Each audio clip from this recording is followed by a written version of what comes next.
Welcome to the Malcolm Roberts Show. Our aim is to restore our country and our planet for humans to flourish.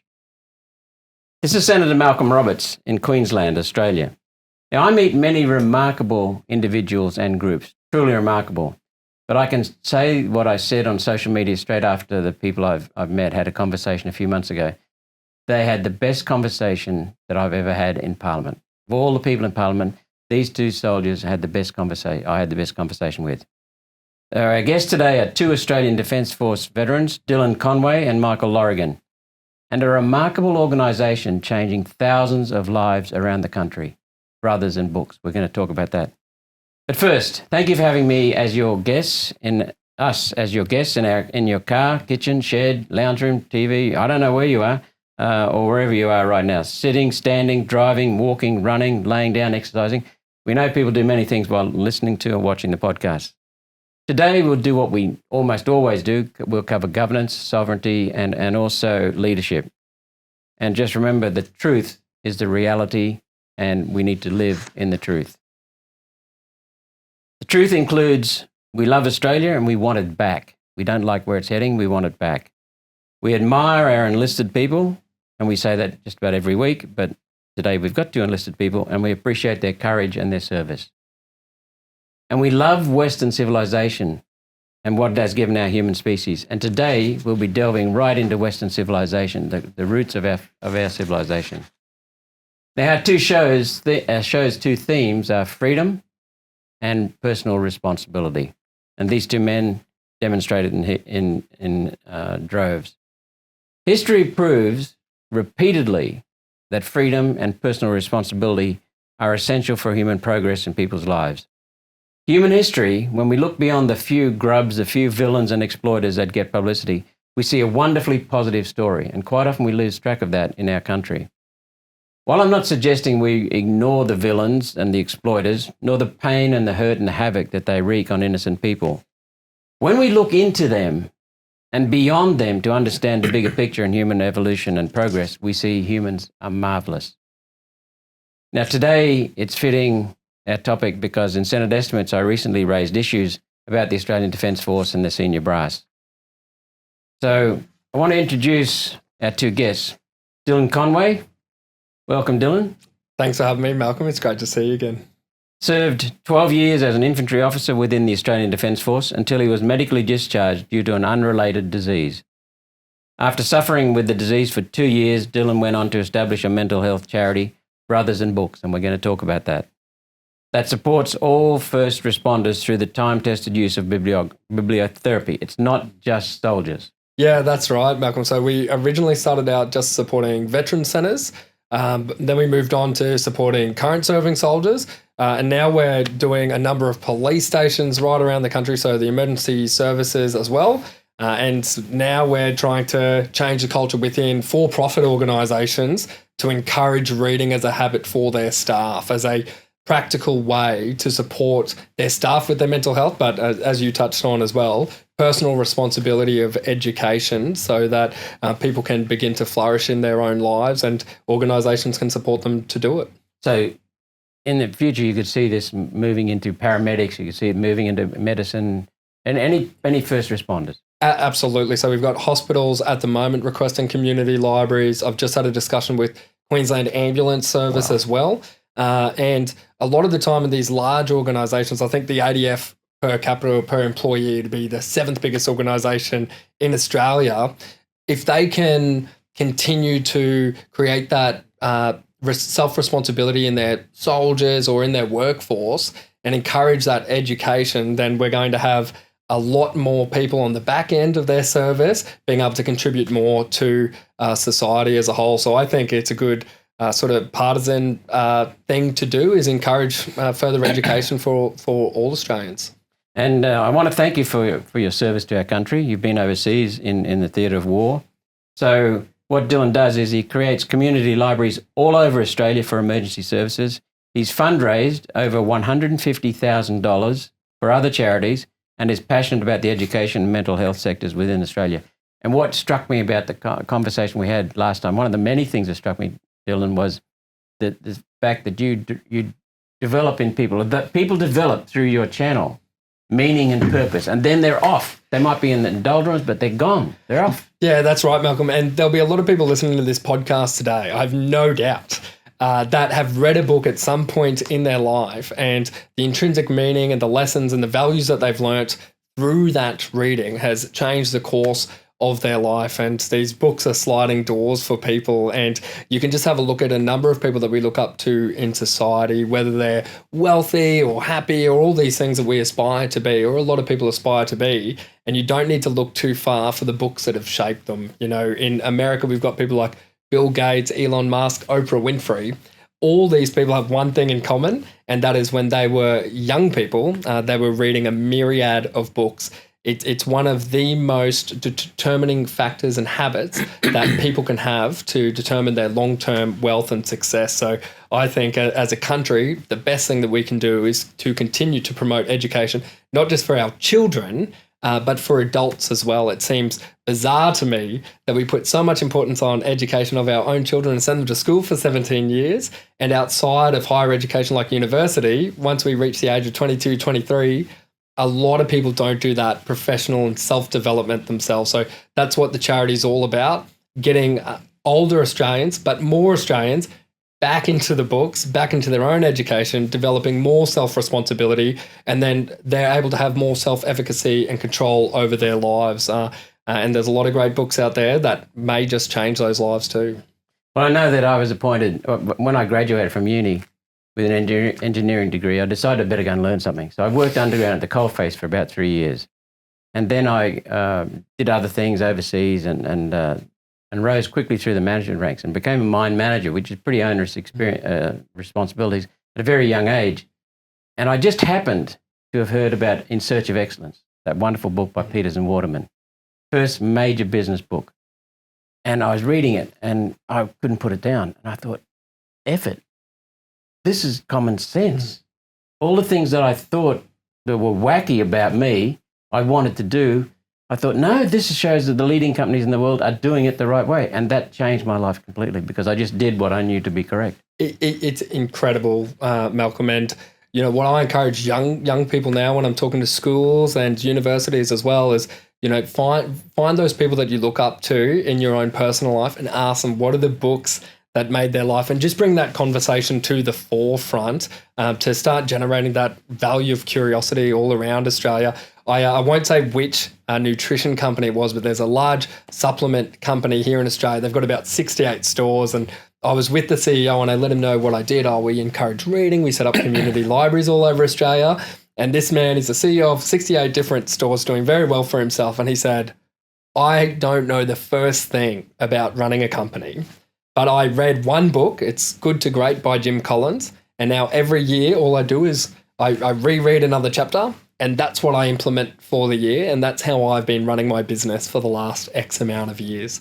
So it's incredible. And, you know, that's a $20 book. And when it comes to mental health and all of those great education pieces that we can get from doctors, from psychologists and psychiatrists, the best psychologists and psychiatrists and doctors in the world have all written these books for $20. So what we encourage organisations to do now is, while their members, and especially in the police or the ADF, once their members are waiting to see the psychologist and that professional help, why not give them resources of the best books ever written from those professions so that they can start to do that learning for themselves, and they're set up for success when they do finally have that meeting with the professional.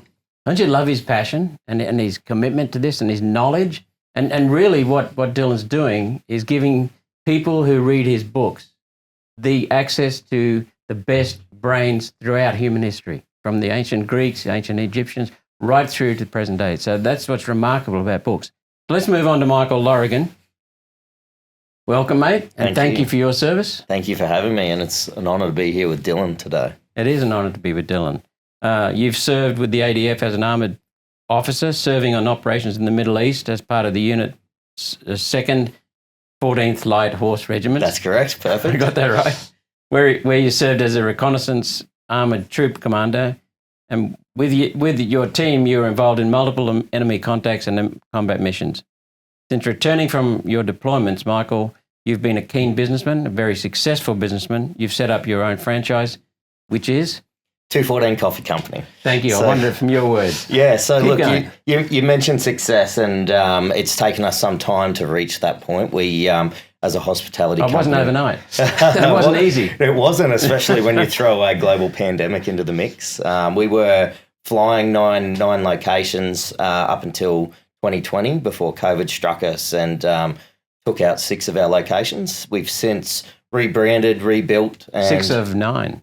6 out of 9 of our cafes. Gone. That's correct. Gone overnight. Gone within a short period of time. So we rebranded, rebuilt, re-energized, and started to push out the 214 Coffee Company, which is now a wholesale distribution company. We got a number of franchises still under the same name, and in the process of creating more. And so by this time next year, we'll be back to where we were, with a wholesale and distribution company and continuing to serve the veteran population. Before COVID, not before COVID, it's before COVID mismanagement, how many businesses did you have? Separate businesses, not just outlets? I had a number of companies. We had 9 cafes under those particular companies. Okay. The entirety of the business was hospitality focused and cafe focused. We were concentrating on developing an organisation that could give back to the veteran community, and that was through conversation over coffee. Veteran mental health is... Oh, so you're a natural fit with Dylan. Dylan's books and your conversations over coffee. Malcolm, you might not be aware of this, but if you buy Michael's coffee, you'll support me. I think we're doing about $6,000 worth of free books to veteran and police service organisations around the country right now, and that's a big thanks to... Michael's Coffee. And so we recently created the Reading Juice blend, which is a specific blend for the Brothers in Books charity organisation. So when people purchase that particular blend of coffee, a huge amount of the profits go directly to the charity, and we use that to help create new community libraries and to add books to those libraries. So that's just what I was going to get onto. You set up your franchise, 214 Coffee Company. That's right. Which goes back to your unit, which directly employs veterans and has fundraised over $200,000 for veteran charities over a number of years in business. You're now also involved with Disaster Relief Australia, an organisation established to utilise ex-emergency service volunteers, not just armed forces, but ex-emergency service volunteers, to support local communities affected by environmental disasters. Yeah, that's correct. So the $200,000 has been in the last 20 months. I can't speak to what we raised beforehand. If I'm honest, I've actually lost track of that number. And that's through direct funding, through time, through fundraising or creating fundraising campaigns for other organisations. With Disaster Relief Australia, it's a new position I've taken on as a defence liaison for that charity. Disaster relief in this country is super important. We take on especially in Queensland. Well, 100%. And we fill the gap, the recovery gap, after the police and SES have done their amazing job. We come in and help the community on... What's ex-ADF? It's a veteran-led organisation, yes. But a lot of emergency service. Yeah, so around about 45% is veteran and veteran family members. Around about 15% on top of that is emergency services, ex-emergency or current emergency services. And then we've got extraordinary civilians or extraordinary Australians that make up the remaining 40% that get out there and give their time to help the community. So you're both passionate about changing the narrative on the positive benefits of a career in the Australian Defence Force, and that veterans post-service can do something to go, and you can go on to have a thriving and accomplished career after the ADF. So thank you very much for coming in, fellas. First question I always ask a guest: what do you appreciate? Anything at all?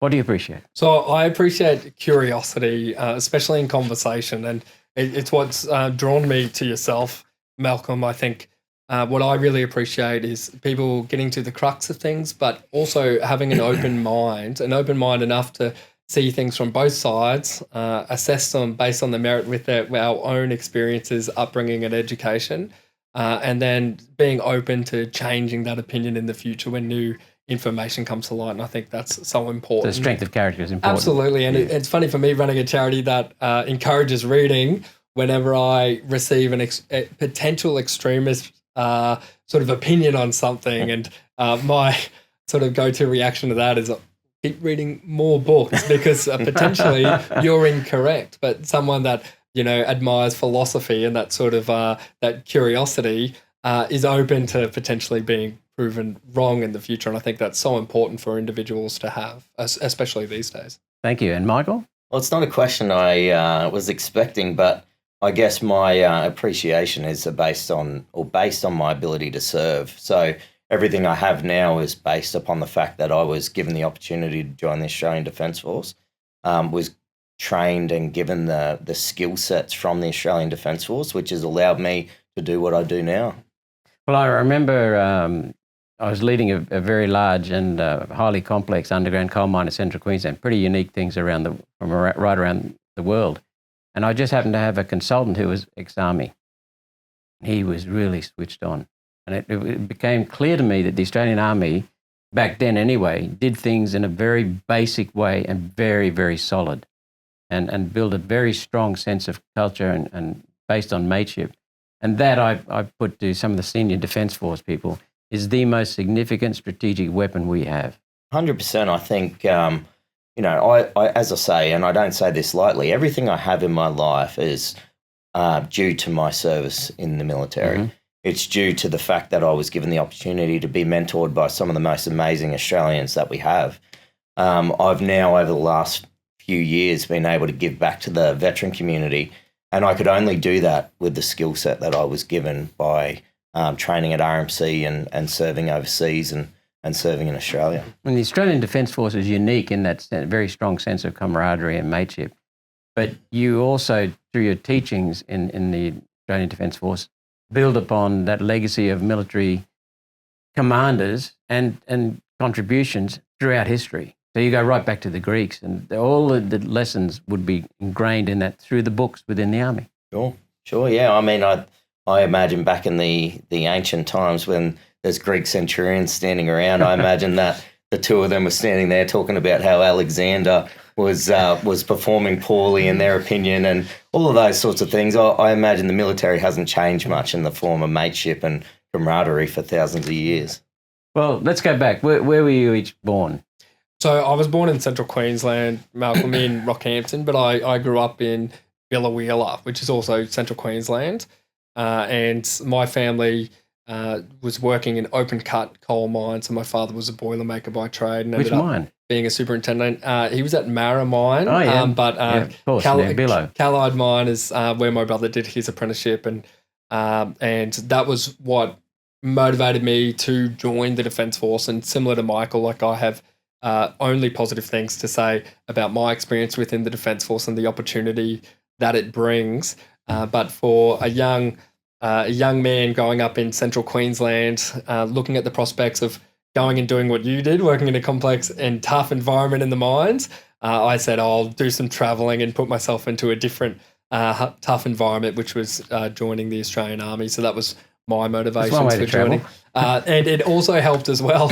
I was privy to reading a number of books based off military service that encouraged, I think, a lot of people to join up at the time, and that was Mark Donaldson's The Crossroad, so the Victoria Cross recipients book. Wow. And I know from all of my peers joining up in around 2012, that was a big motivator for a lot of young people to join the Australian Defence Force at that time.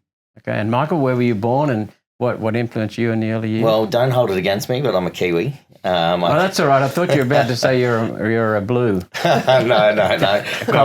I still claim the maroon. New Zealand is in Queensland. Yeah. He's wearing a black jumper. You're right. Yeah, it's dark blue. Yeah, that's a poor choice. Got to ask the question I ask every Kiwi. You barrack for the All Blacks or the Wallabies? Well, it depends who's winning. And I don't remember the last time the Wallabies won. I've only met 2 Kiwis who've converted to Wallabies. Oh, yeah, all the rest, 40 years in this country, and they still barrack for the All Blacks. I wouldn't be welcome back in my house if I went for the Wallabies, so we'll leave it at that. But look, I moved to Queensland when I was very young. I was only 3.5 years old. Grew up on the north side of Brisbane. Do we adopt him? Oh, definitely. Yeah. I think so, I think yeah. he's given back enough to the state. Well, I'm an Australian citizen, served in the Australian military. I think that's enough, surely. I think so. I think that's well and truly plenty. But yeah, look, I grew up on the north side of Brisbane, went to Dackerman High School. Funnily enough, and while we're on the subject of books, my mother was always an avid reader. I've always been an avid reader, and she used the Noddy books when I was a young boy. She used to read to me every single night and teach me how to write. Blyton? Sorry? Noddy, was that Enid Blyton? I think so. Yeah, it was. Yeah. And so I could actually read them right before I went to primary school based on my mother tutoring me at home every single night. So I had an amazing upbringing. My parents were really supportive. Didn't have a lot of money or anything like that, but they taught me good morals, good ethics, and we were avid sports fans. I played a lot of rugby league growing up, and that gave me that sort of want for a team. And once I realised I wasn't going to be the next Alfie Langer, I looked for the next. You're too tall to be Alfie. Yeah, that's true. I haven't been called tall very often. Next to me, mate, you're tall. So after that point, I was looking for that job with the camaraderie. I wasn't overly enthused about going to university or anything like that. So my brother had joined the Air Force, and that looked like an amazing career. He was doing such amazing things. And naturally, I followed the pathway that he took and ended up at RMC. Okay. Well, we're pleased you did. What shaped you?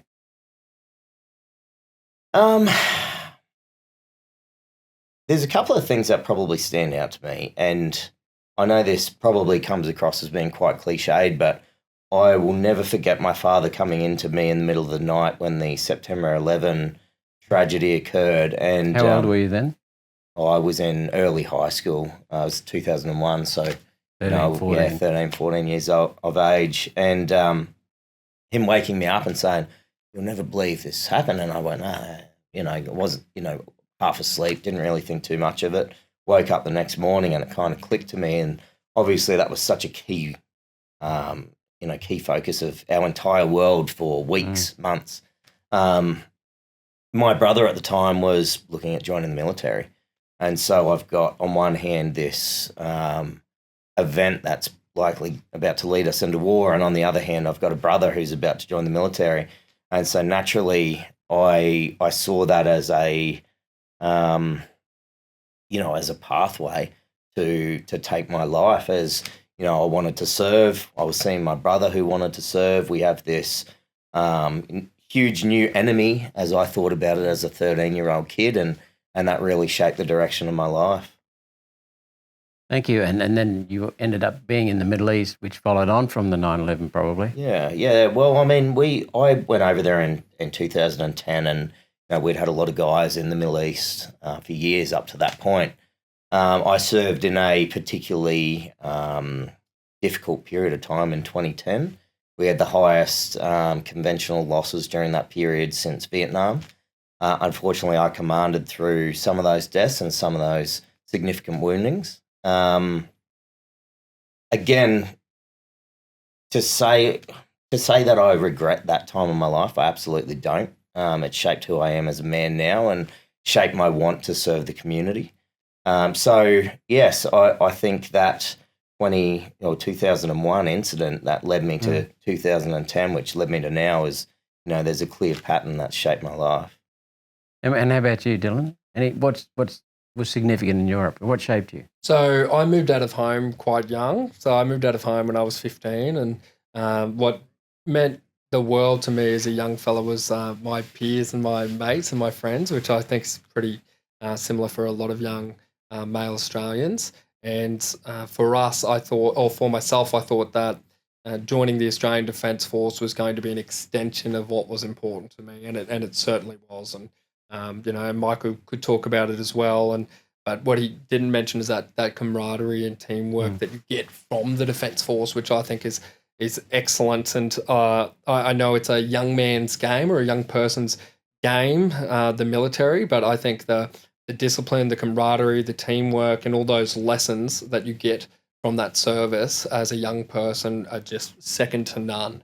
which is why, I think this conversation's important, and having someone like Michael here as well to talk about success after service based off the principles and the lessons that he's learned throughout his career is so important. And I think it's something that we're missing from mainstream media today about the positive news about veterans making a difference in their communities. It's very rare to come by, but it's definitely something that's out there. And I think it's important to get out there too, because without that sort of hope and optimism for the next generations of Australians that whatever shapes them to want to join the Australian Defence Force, to have the optimism that once they're out of the Defence Force, that they can meaningfully contribute back to society in ways like someone like Michael has. You've both used a word quite often and very genuinely, and that's the word serve. Now, when I first did my first speech in the Senate, I started off as a servant to the people of Queensland and Australia, and I had people snickering at me.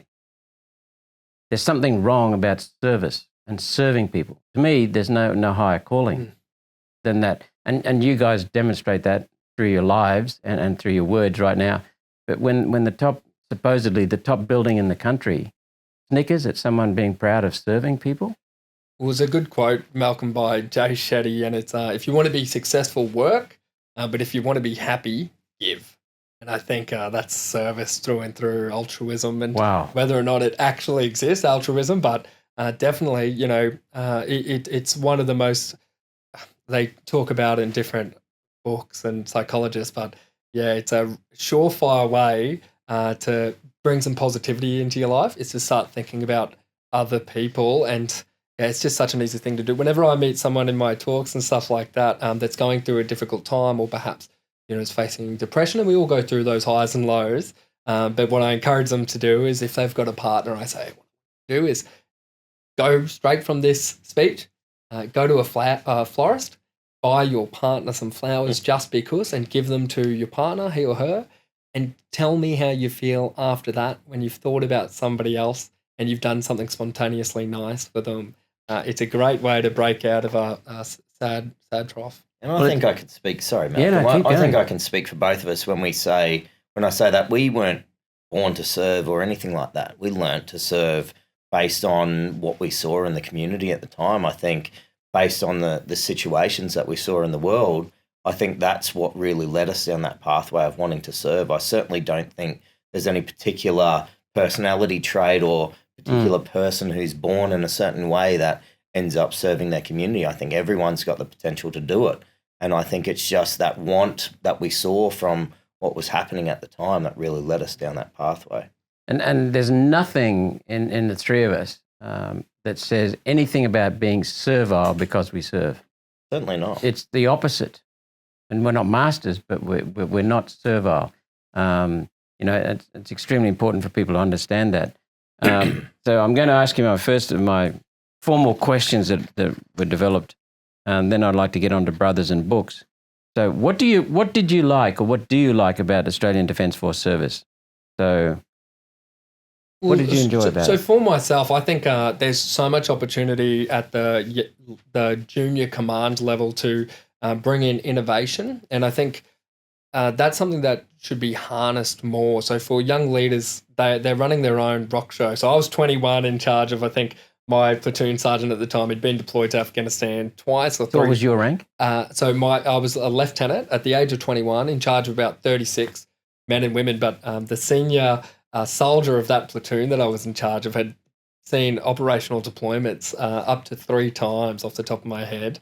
And I was in charge of him. And being thrown into a situation like that, people say you can sink or swim, but I think you can only swim because the learning experiences that come from that. So the big thing that I liked about the Defence Force was the experiences that you're able to have as a young person in these leadership positions that set you up for success in anything else that you go on to do. It doesn't matter if it's a board meeting or something as simple as that. You are gaining the skills in the Defence Force that you can take across, and entrepreneurialism, business, communication, all of those great things you were getting from the Defence Force, even down to something as simple as understanding processes, being able to look at hierarchies and systems and then being able to value add to them. But I think a lot of young officers and young soldiers also get that experience. So you also got the opportunity to use your insight to identify opportunities within things for making changes, little tweaks, sometimes major tweaks yourself. Absolutely. And then you get accountability because it's your decision. Got skin in the game. Yep. Accountability is, that's the word. The accountability is, we see in some of corporate, in society and in government and things like that, accountability seems to be pushed to the wayside. For us, accountability was, if you don't do your job, someone dies. Mm-hmm. And that we don't say that lightly in Afghanistan. Same here in the underground coal mining sector. Exactly. And that's not to big note or anything like that. In Afghanistan, if you make a mistake, people die. And I was a lieutenant as well, and we get given this responsibility not just over assets and vehicles that are worth millions of dollars, but over people who are priceless. Mm. You make a mistake, they die. You're 21 years old. That's a big responsibility. You tell me any other organization that has that level of responsibility, I call you a liar. Maybe medicine, but perhaps, but not at 21. Yeah, that's right. Considerably older. Yeah. Now, the size of our military is actually going backwards. The number of lower-ranked officers and regulars is getting smaller, but the number of star-ranked officers is going up. I've got some more figures in that later, so we'll get to that then. So what is the story of you making that decision to sign up and serve the Australian flag? And I think you also serve the Australian people. I think that's clear in what you're saying. What drove you to sign up with the ADF? Oh, definitely patriotism, and seeing other Australian soldiers serving overseas in war zones and combat operations made me also want to sign up. But I think it's, more broadly for myself, but for other people as well, it's almost an animal instinct to want to serve with your fellow human beings for a greater purpose and a greater good, despite the potential sacrifices of your own well-being. I think that's a pretty animalistic instinct that we all have. But for myself, definitely seeing other Australians put their life on the line. So one of the things that came out during the COVID mismanagement and the COVID deceit from state and federal governments was a number of police officers I did a podcast with who had to stand down because they wouldn't take the mandates. And I never thought about it as cops this way in the past. But the thing that struck me is their desire to serve, and it was care. They had a care. Fireys, doctors, nurses, teachers, armed forces, care drives them. So you were caring for Australia, caring for Australians. What about you, Michael? What made that decision in you to sign up with the Australian forces? It's a hard question to answer because for me, there's no clarity to that answer where I can just give you one reason. As I've already mentioned, the environment that we were living in, the geopolitics at the time were a big driving factor. But seeing my brother serving was huge to me, and seeing others serve was a huge driving force for me. And as a young man who wasn't entirely sure on their direction, service was the ideal direction to go for me at the time. Once I was in the military, it became almost to me like a footy player that's sitting on the bench. You don't want to sit on the bench. You want to be on the field. And so once you're in the military, you want to go over, you want to serve, you want to do your job, you want to know, you want to experience what it's like. And I know of friends of mine who have served in the military that didn't quite get that opportunity, who now almost have survivor guilt because they didn't get that opportunity. And I think that's what it was for me. Okay. Before we get on to Brothers and Books, one last question about military. What are some of the things that the Australian Defence Force could do better in your experience? Just some of them quickly, and we'll touch on that. I believe that the media has a big part to play for how our forces are seen. I think there is a lot more things going on positively than negatively, and I don't think it necessarily gets portrayed in that manner. However, the buck stops at the top, and the leadership decision-making over the last few years hasn't been what I would consider the way that I would lead. And if you push that sort of toxic culture through the ADF and the media gets hold of that as young people, why would you want to join? So people in every occupation, not just the military, look up to their I don't like the word superiors, look up to their leaders, and they see in their leaders' actions what the leaders' priorities are, and which tells them what their priorities should be. And so leadership is extremely important because it sets the bar. So when you see the top leaders not fulfilling responsibilities, not taking accountability, then that must be like a disease going through the armed forces. I think it's difficult for anyone to comment on members of the military unless they've been part of it. It's the same for people in the police and things like that who are, you end up in situations which are completely unique to that particular line of job, and to be judged on the decision making from people who have never been put in that position, I think is quite unfair. And I say that in support of our leadership as well as a negative thing to our leadership. We've got leaders in positions now who have experienced what it was actually like to be part of the combat or operations overseas. And we've got leaders who weren't in those positions. And we're seeing decisions being made potentially by those who don't have the experience to make those decisions. Well, one of the things, as a senator, I've got to, in a sense, hold people accountable. And the Defence Force is part of the public service. They're paid by the taxpayer, so that's part of my job. And I've seen instances where the ranks are being thrown under the bus by the senior top brass, and they're doing exactly the same thing or not taking accountability for what the ranks are doing. That, to me, is just not acceptable. I agree. We, as members of Defence Force, even throughout, we want to be held to a high standard. We expect oversight. We expect transparency. We aren't looking for a free ride. We're not looking to have anything hidden.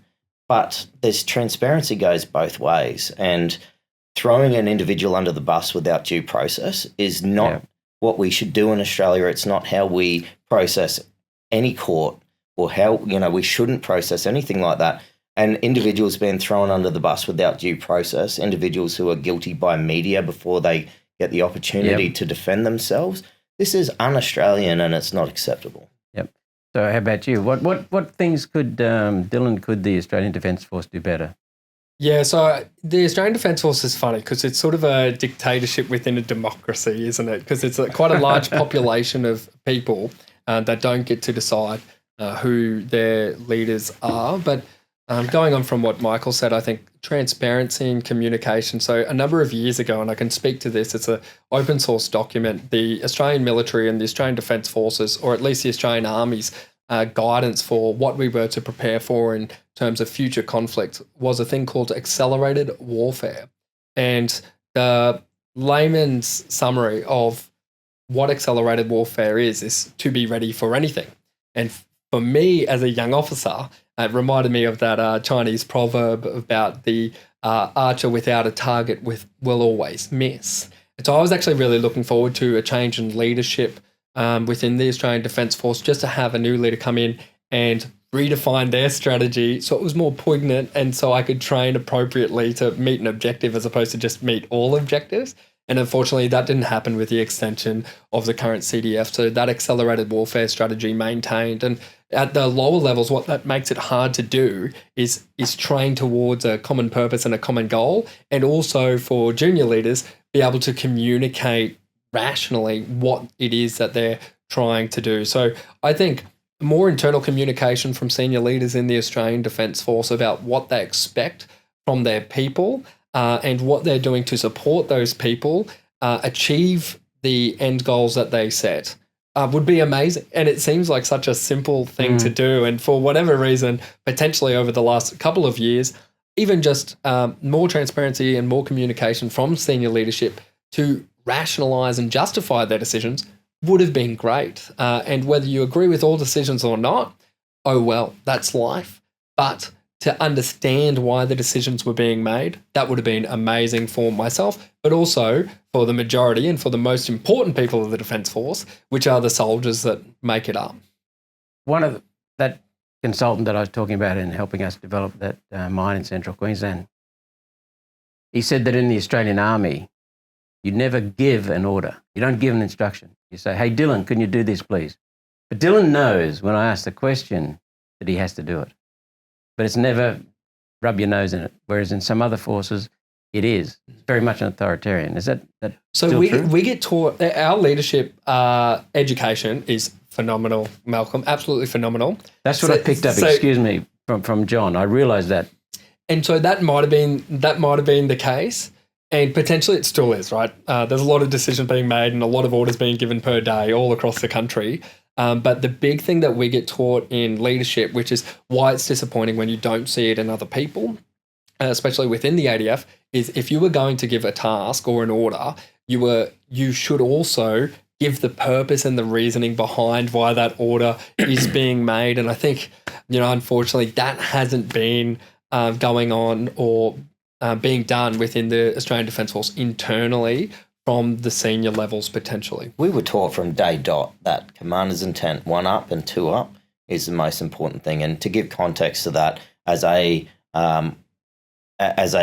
unit, you need to understand what your brigade wants, and above that, what the parliament wants. So that was drilled down into us from day dot. So purpose, mission, end state was how you translate every single thing that you give to a person underneath you. The number one tenet of leadership we were taught is passage of information, and that works in both directions. And it assumes people above you, people with you, people beneath you, I don't like that term, but have the same intent. So all you have to do is inform them and provide example. Intent was the key. Huge. Yeah. But I will say, Malcolm, I am absolutely hopeful for the future of the Australian Defence Force with the junior officers and junior soldiers coming through now, because of potentially the media scrutinisation as well from parliamentarians like yourself over the Defence Force. It's making an example of what not to do and how to go about making decisions in leadership positions for future generations. So I'm really hopeful. The peers that I signed up for now, moving up to majors and lieutenant colonels of the future now, I think are going to set us in very good positions for the Australian Defence Force, and it'll be up to marketing agencies to get the recruitment going to fill the seats.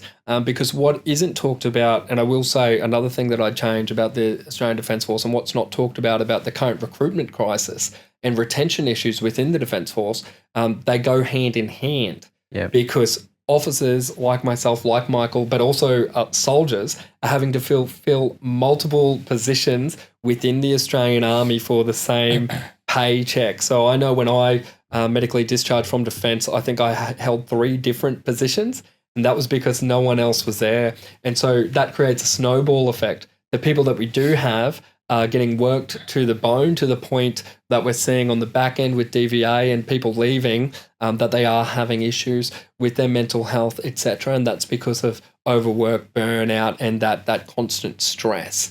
So if you solve the recruitment issue, you solve the retention issue potentially, but it's definitely something that's been overlooked, is how many people are doing multiple jobs without correct financial compensation. And we've got a policy within the Australian Defence Force, it's called high duty allowance, where if a soldier is a private and he's fulfilling a corporal position, he'll receive high duty allowance if he does the correct administration. I know there's some maladministration out there, so it doesn't always happen. But if that private is doing 3 different corporal positions, there's no policy that enables him to receive an extra duty allowance for that work undertaken. And it creates this environment where the people that want to do more and achieve more aren't compensated for that. Mm-hmm. So a lot of people can fade to the back, and the people that do step up are overworked, and it's sort of a form of performance punishment. But definitely something that needs to be looked at, and definitely contributing to the retention rates at the moment. And I think retention too, where there's a lot of people that have lost their purpose within the military, and it's again, it's completely due to the passage of information. And if you're a person doing any job, doesn't matter if it's the ADF or police or anything, and you don't feel supported by your command, and you know that if you make a mistake, you're just going to be thrown under the bus and you're not going to be given due process, why would you want to continue doing that job? It doesn't make any sense to me why you would retain your position in the military if you know that you're going to be thrown under the bus by your commanders. Right, and something I had a little rule as when I was a manager and general manager of coal mines, like 550 people in one mine, for example, anything goes wrong is my responsibility, beneath me. Anything at the mine site goes wrong is my responsibility. Anything that goes right, I pass the compliments to someone else. The buck stops at the top, right? Yeah, but it's one way. Yeah. And too many organisations I've seen, it's the reverse way. The good stuff flows through me. The bad stuff stops with me. Then I go and have a chat with the person who's responsible. Yeah, and look, I want to be clear. There's a lot of amazing senior officers. There really is, and I know of many. But there's, just like every organisation, there's a few bad eggs that ruin it for the entire organisation. You mentioned passing the information in a suitable form for two levels above you, right? And you mentioned Parliament is one of those levels. So what I've seen in Parliament makes me very, very disappointed, almost sick, because Parliament makes decisions. Governments, what I've seen, it doesn't matter which party's running government, they don't make decisions based on data. They make decisions based upon opinions, hearsay, looking good, not doing good, looking after vested interests, fulfilling a foreign agenda, globalist agenda. And so what effect would that have on the senior military, do you think? Would that be like a toxic commander two levels above you? Look, I can't speak to that exactly, but what I can tell you is we were taught something called the strategic corporal, meaning that every single individual in the military has the ability to have a strategic level effect, whether that's positive or whether that's negative. So, for an example, an individual soldier committing an act, a war crime, has a strategic level effect, which filters down to the Australian people. I believe that same culture sits within the senior leadership group, and it has to be heavily influenced by the parliamentarians. Our understanding of the structure of the military is that once you hit a certain level, you're really no longer a officer in the military, you're really a parliamentarian, whether you're wearing a uniform or not. Or a bureaucrat. Yeah, a bureaucrat. That's the right word. And so I can't speak to the question exactly, but I suppose my answer would be it would be ignorant of me to say that they weren't heavily influenced by people they had to speak with and speak to on a daily basis. So it would be tough. Let's just go through a list of topics I'd like to cover. Senior leadership, we've been touching on that. Senior pay, we haven't been touching on that, but we'd like to. Want to talk about some of the good things, the transitioning, and what you would do if you were Defence Minister, what you would change. But before then, what's the time? 2:30. Okay. I'd like to spend a lot of time on brothers and books. What are you seeing from people who, and how do you introduce the concept? How do you make sure people can get a full idea of potential? And then what are you seeing flourish from people? So the great thing about this, Malcolm, is mental health awareness programs over the last 2 decades, I would say, but probably the last 16 years especially, have done an excellent job at reducing the stigma for people going out and seeking support. The next step for the zeitgeist and we all need support at times. Absolutely. And I believe the next step for the zeitgeist of the population dealing with the mental health crisis, which is continuing to rise, and obviously technology doesn't help and it's not going anywhere, are practical solutions. And it's always interesting to me when I see further funding and studies done all over Australia into mental health this, but mental health and positive psychology has been around since 1990. Sigmund Freud, and the concept itself has been around since early 20th century and going back thousands of years. But what are the practical ways to support people? We already know what they are. It's health and fitness, so it's getting to the gym, it's getting outside, it's socialization, it's meaningful purpose at work, it's a good sleep routine, and it's good nutrition. these are the building blocks to a positive, happy life. So how are we implementing that, and how are we educating people about how they can support their lives? And it's crazy to me because I go into corporations and I say, who here had their mental health awareness training this year? They all put up their hands like, oh, great. We're speaking to a group of experts on the topic. What are the leading causes of stress in Australia affecting your workforce's mental health? And they go, I don't know. And I say, they haven't translated it to practice. They haven't translated it to practice. And the two leading causes of stress in Australia are financial stress and also relationship stress. So when relationship breakdowns happen, that's a lot of the time when people have mental health issues. So what are organisations actually doing to support their members' financial situation, but also their ability to have positive relationships within their own household? And for myself, and perhaps it's different out there these days, but I don't remember learning how to do a tax return in high school, nor do I remember learning how to have a positive, healthy relationship in my schooling years.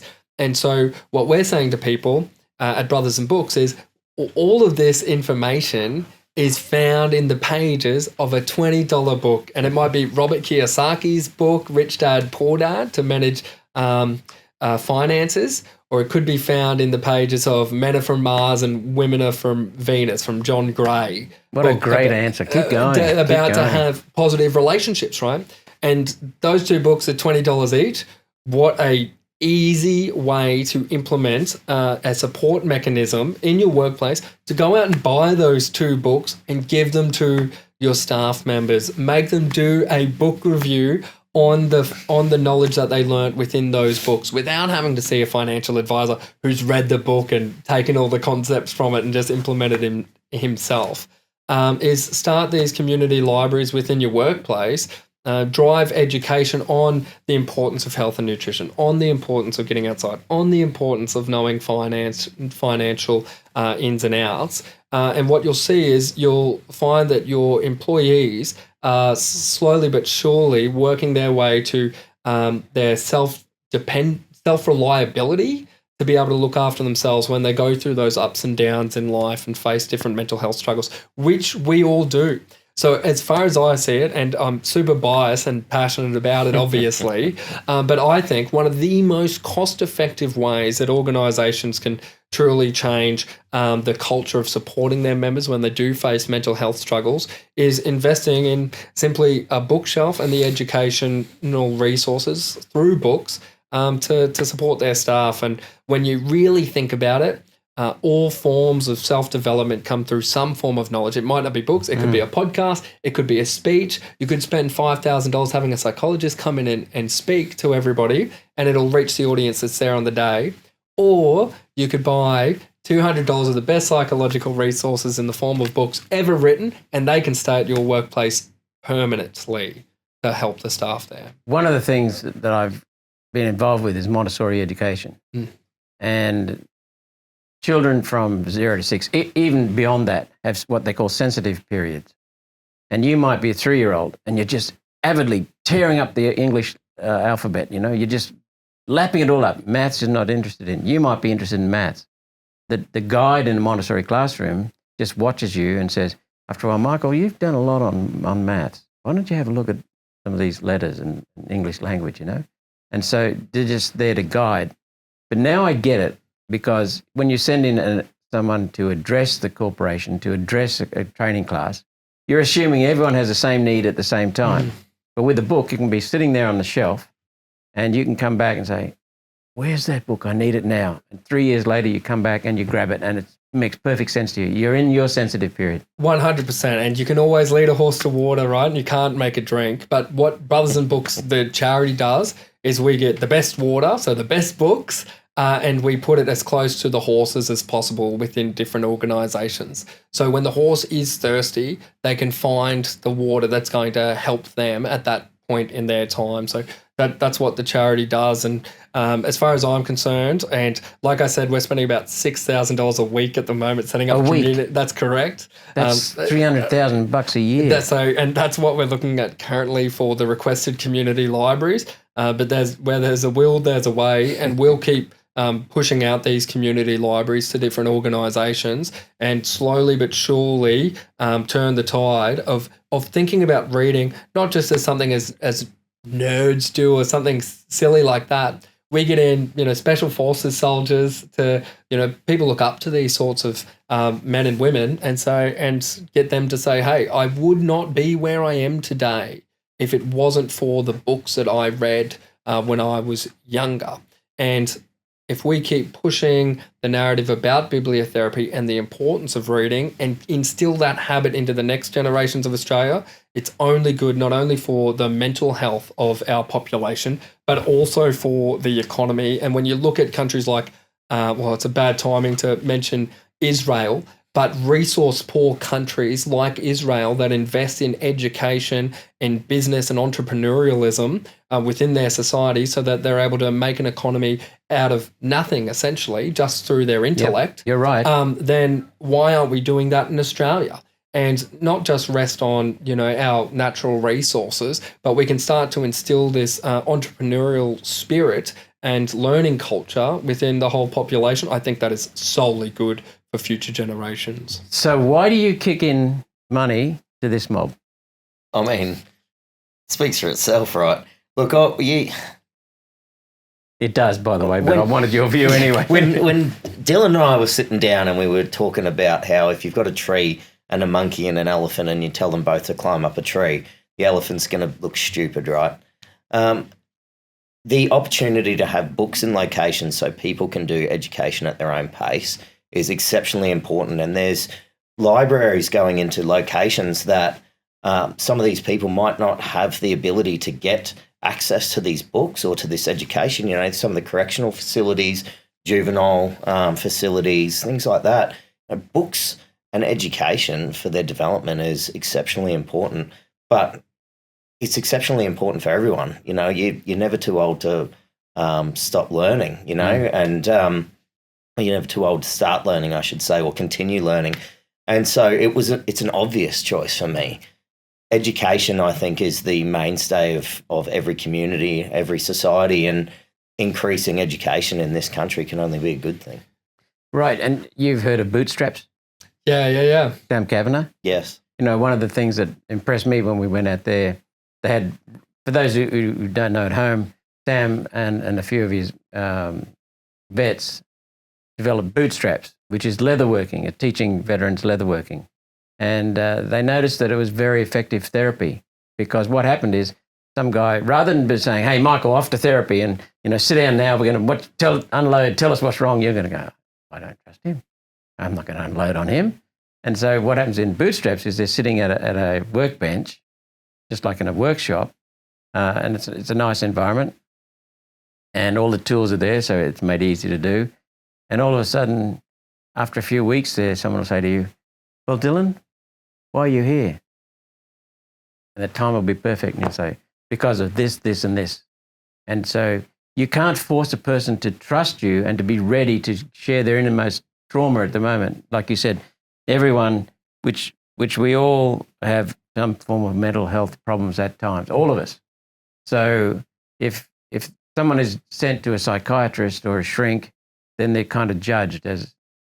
But if you're sitting next to a mate who's been through the same events you have, you can unload. And that mate doesn't bury you in bullshit, doesn't bury you in therapy, just gives you a couple of tips, and then next thing you're on the path. Absolutely. And one thing I failed to mention, and I can talk about all the great things, but another really great way that reading can help people's life is because it's accessible.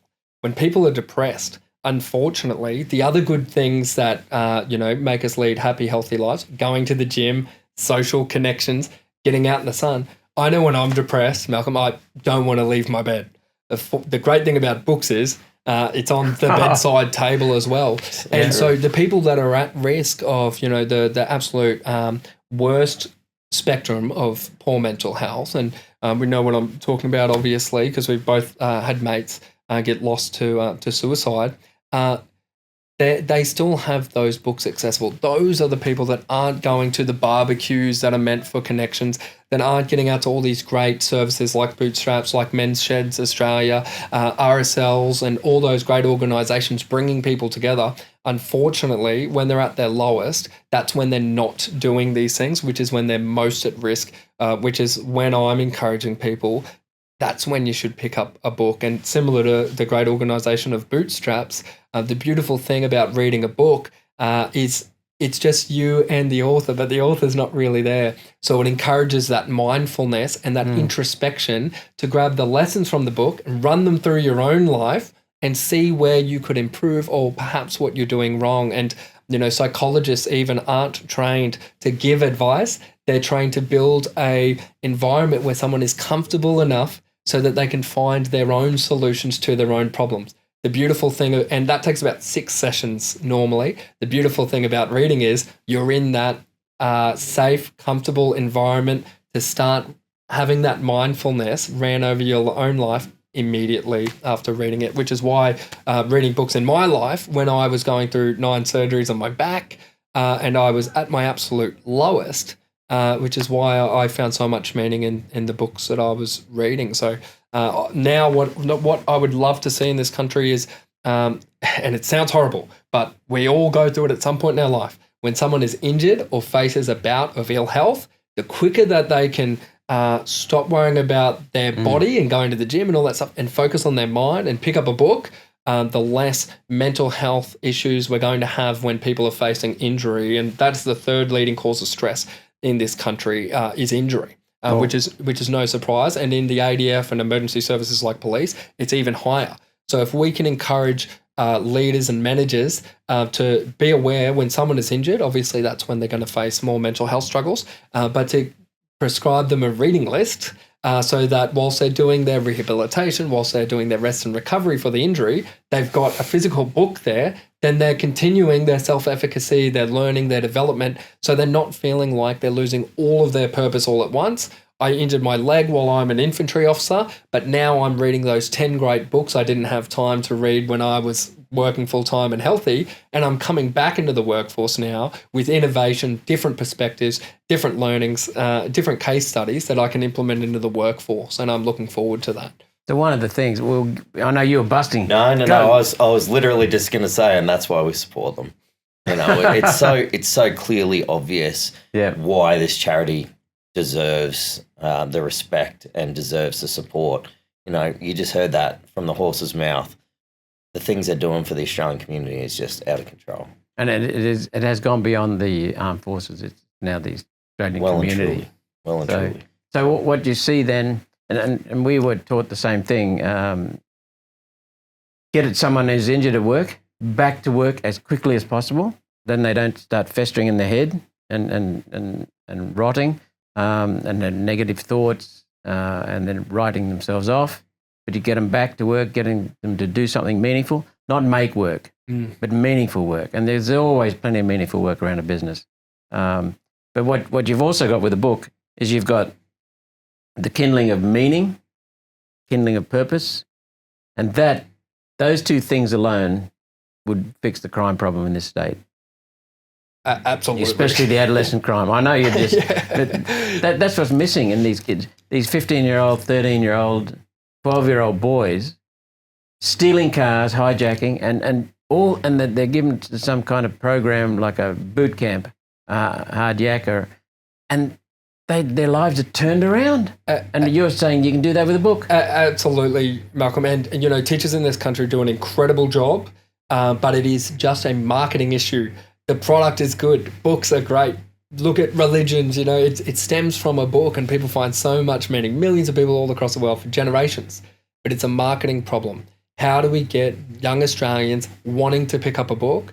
And I believe my solution to that is we tell them about all the great things they can achieve and all the great people that have come before them that have utilised books in their life to get to where they are and where young people today want to go. And it's tying that purpose of education to what the end state is for young people. So if we can say to young people, and I know there was that funny data that came out of the US that something like over 50% of young American children wanted to be TikTok famous or something when they're older. Whatever it is, that's great. That's 50% of Americans. Well, how do you become TikTok famous? Well, guys, you need to read a marketing book that's going to set you up. Read a book about how to develop a website. You're going to have a website.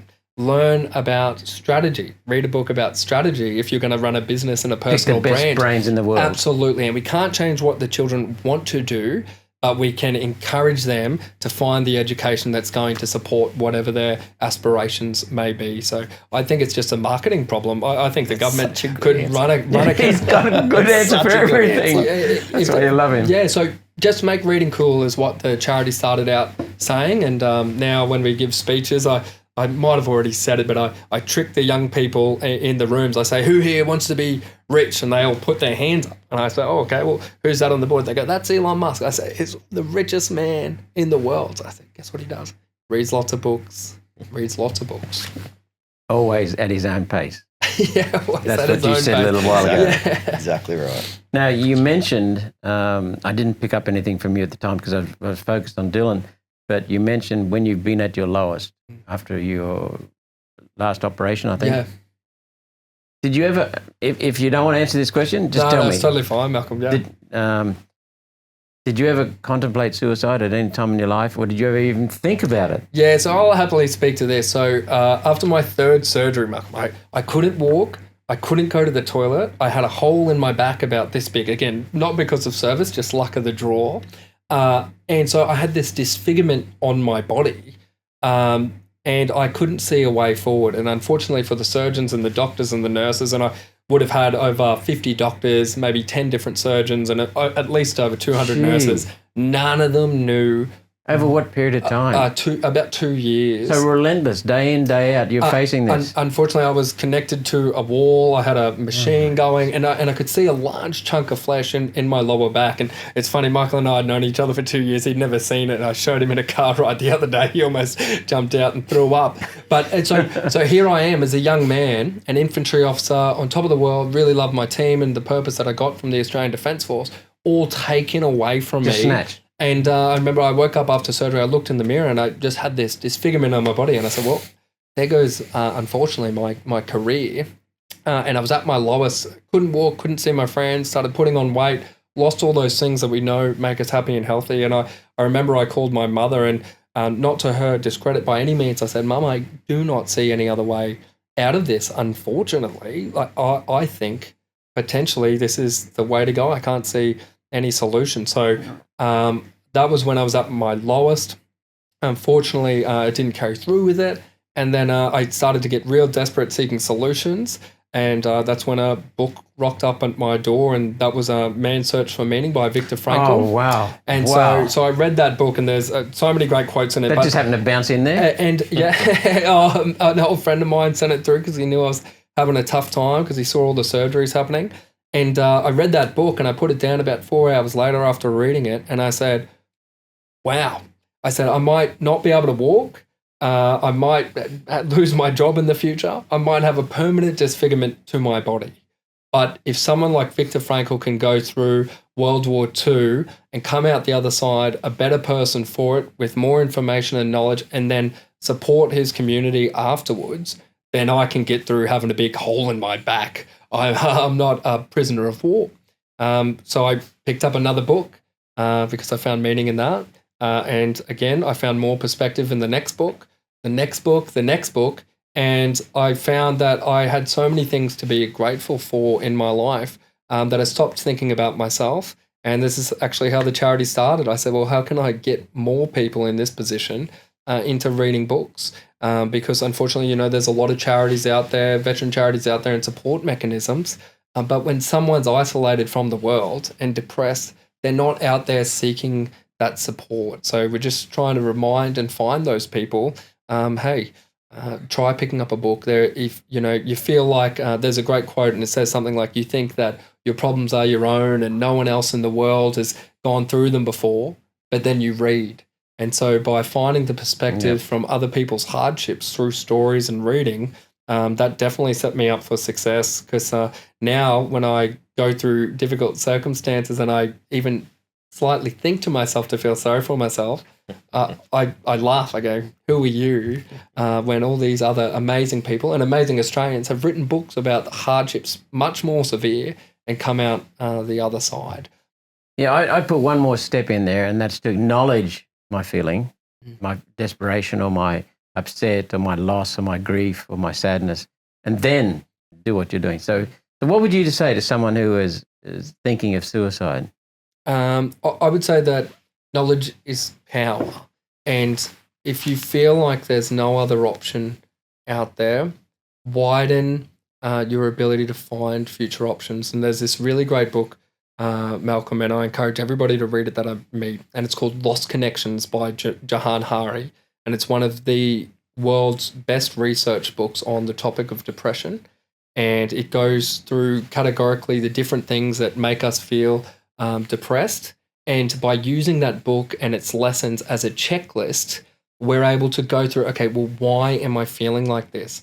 Because if we can understand why we're feeling the way that we're feeling, then we're able to come up with solutions to combat it.